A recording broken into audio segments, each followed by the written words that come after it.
Today, folks, in this bull market, everyone is just discussing AI, data centers, chips, but in tandem, they should talk about the precious metal renaissance that is supporting that bull run, because it doesn't matter how you look at the future of AI, it is all built on the infrastructure of these precious metals like copper. That is the electrified metal of tomorrow today. I mean, there's 4x the amount of copper used in EVs than there are ICE vehicles. I mean, you're talking about wind, solar, the old electricity system that needs to be upgraded. These data centers all supported by things like copper, which right now there's supply and demand constraints going on with a lot of copper mainly being produced in Chile, but we're seeing governments now support domestic production. There's literally a rush going on right now in the junior exploration space.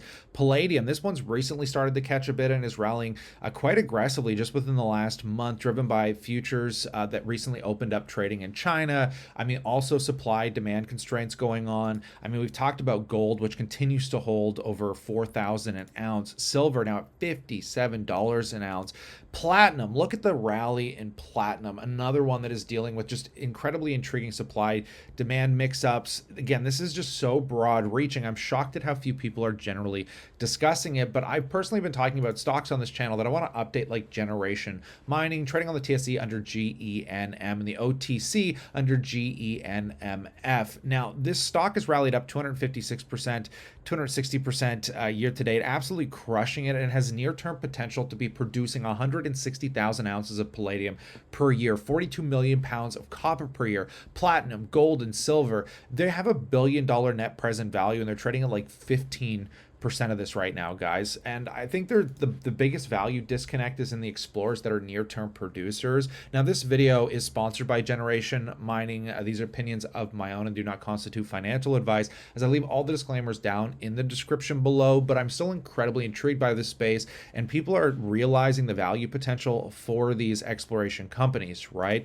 And if we take a look, the reason I like this one so much is they're in my backyard. I live in Ontario, Canada, and they're basically looking at their main primary flagship property, the Marathon Palladium project that has palladium, platinum, gold, copper, and it's located kind of right here on the border of Lake Superior, and it is surrounded by major companies. I mean, you can see there's Alamos, Equinox Gold, Impala Platinum, a lot of companies going on, major mining district in this area. And if we dive a little bit deeper into this, guys, again, this is a copper palladium project in a tier 1 jurisdiction, shovel ready with the necessary construction permits approved, trading at a substantial discount to its peers. Again, that 15% of net present value, with strong support from local indigenous communities and the town of Marathon, which provincial and federal governments. And diving a little bit deeper into the actual metrics and the feasibility that came out in March of 2025, the initial capital to kind of get this running is going to be $992 million, but with a payback period of 1.9 years. And what's incredible about these feasibility studies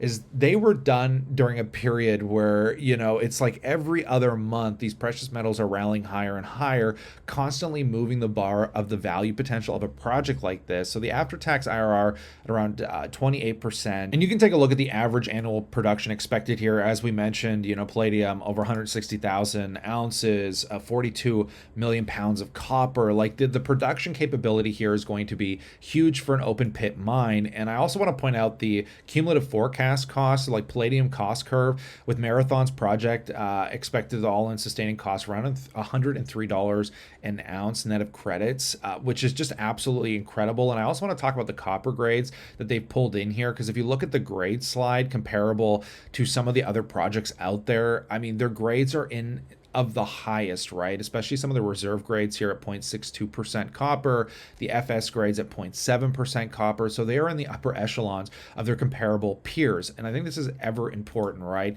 And I just want to remind you, and I think the stats around what is just going on and why these metals are rallying is not something that's going to be short-lived. Like, we are living in a literal precious metal boom right now. And if you look at palladium, which is used to scrub nitrous oxide from gasoline exhaust, nitrous oxide is 300 times more potent than CO2 as a greenhouse gas.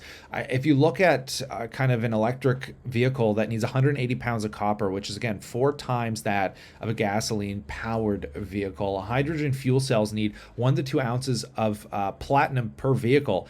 More is needed in the manufacture of hydrogen fuel, but regardless, this is just the vehicle side of it, right? And we are starting to see electric vehicles absolutely balloon across every country right now, but everything is becoming smarter, right? Our homes, our vehicles, phones, chips, data centers, you name it, nuclear power plants, all of this stuff is in excessive requirements of these metals. And there's just not a lot of people talking about it right now. So I think the most value disconnect going on is in these junior exploration stocks that trade significantly against their net present value. Yes, you are taking on more risk than with producers out there, but that risk again comes with a much wider rate of return when these companies start to go into production. So obviously Generation Mining has a lot of work to do. There's still a lot of risk because they have to do some capital raising. They're going to have to build this project out. But again, we're talking about near-term production. This isn't really an exploration company anymore. They've got the feasibility work done. So they've de-risked the asset quite substantially. And now we're in this just really interesting phase of value unlock. But I'll pass the question off to you. I'd love to know what you think in that comment section below.